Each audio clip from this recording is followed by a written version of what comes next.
Արարատի մարզի Դաշտավան գյուղում է բնակվում Արցախից բռնի տեղահանված Ոսկանյան ընտանիքը։ Գյուղում հաստատվելուց տուն վարձելուց հետո ընտանիքի անդամների մի մասը նախկինի պես դարձյալ Զորամասում են ծառայության անցել։ Մյուսները սպասարկման ոլորտում են կարողացել աշխատանք գտնել։ Մասյացոտնի թեմի Դաշտավան գյուղի Սուրբ Աստվածածին եկեղեցու հոգևոր հովիվ Տեր Աբրահամ քահանա Մարտիրոսյանը Ոսկանյան ընտանիքում տնօրհնեքի կարգ կատարեց։ Հյուրընկալ ընտանիքում սեղանին դրեցին աղը, հացը, ջուրը։ Այստեղ է նաև եկեղեցուց բերված նշխարը։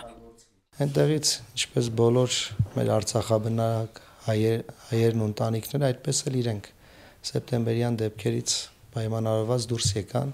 եւ հաստատվեցին Դաշտավան համայնքում եւ իրենց իբրև մխիթարություն եկեղեցիներ։ Տուն տեղամեն ունեիք, դե տեղափոխոց կեստեղ Դաշտավան։ Ինչ անես, ասուց, բան է,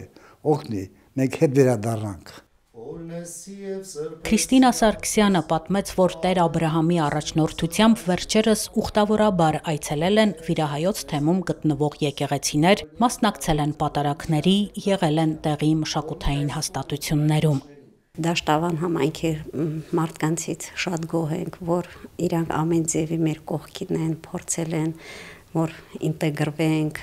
ստենց այսիմ մերվենք այս բանի, մենակ չենք զգում մեզ,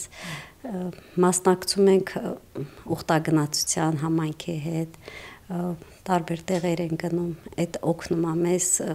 թե հոգևոր կյանքում, թե այս շրջապատում ադապտիրված լինենք, հարմարվենք։ Խաչիվը սավաճես սուկը ստեզի սովավ, պրկես սեզ մեզի մեղած և կեցուս սե շնորի ողորմության յուրով, ամենակալ Տեր Աստված մեր կեցո և ողորմյա։ Տեր Աբրահամը Քրիստոսի սուրբ հարության մասին խոսեց, օրհնեց տան բարիքներն ու բնակիչներին։ Տնօրինյաց արարողության կարգով մենք ենք այցելում կամ հավատացյալներն են մեզ հրավիրում իրենց տուն այս օրհնությունը կատարելու։ Ամեն մեկիս կյանքում էլ կան դժվարություն, հիվանդություն, փորձություններ, իսկ երբ այդ ամենով հանդերձ մենք մեր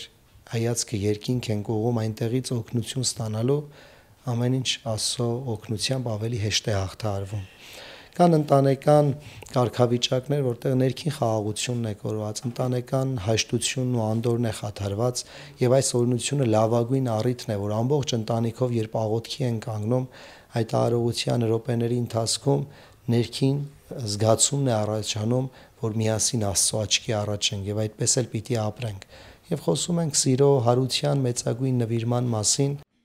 Ավետարանիչների վկայությամբ տնօրհնեքի արարողությունը Հիսուս Քրիստոս է հաստատել, պատգամելով իր աշակերտներին, որ տունը, որ մտնեք, խաղաղություն ցանկացեք այդ տանը։ Դեռևս առաջին դարից առաքյալները ծննդյան ու հրաշափառ հարության բարի լուրն ավետելու եւ օրհնություն բաշխելու համար այցելում էին հավատացյալների տները։ Այսօր էլ նրանց հետևորդները, քահանաները, Սուրբ Ծննդյան եւ Սուրբ Հարության տոներից հետո իրենց համայնքի անդամներին ուրախաբեր ավետիսն են բերում։